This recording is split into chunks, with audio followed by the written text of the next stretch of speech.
Je suis Mélanie Lévy-Thiebaud, chef d'orchestre du groupe orchestral Le Paradoxe que j'ai monté en 2021 et qui est un orchestre qui est fait pour la musique du XXe siècle et du XXIe siècle, donc musique contemporaine, moderne et contemporaine.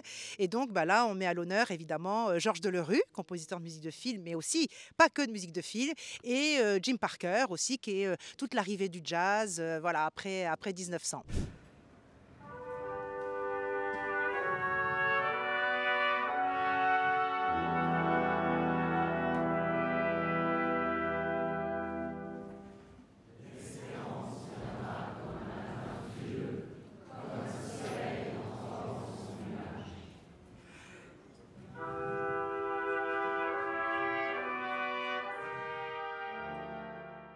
On est là aujourd'hui parce que je travaille depuis quelques années avec Christophe Delachaise pour CECA et à chaque fois on a fait des séminaires sur le management, sur des études comparatives entre l'orchestre et le mode des entreprises. Et puis au fur et à mesure on s'est dit que pour ce belle université d'été, j'allais pas venir toute seule cette fois-ci, que j'allais venir avec mon orchestre. Et puis le thème m'a beaucoup séduit parce que résilience et espérance, c'est tout ce que convoque l'art en fait, par le travail des musiciens entre eux, par cette osmose et ce succès qu'on espère avec le public. Donc on travaille toujours dans cette espérance et même parfois on va pas très bien, il y a une forme de résilience qui se fait par cette rencontre entre nous déjà dans les répétitions et puis avec le public après dans les concerts. Alors c'est un métier en réalité qui est très hiérarchisé aussi.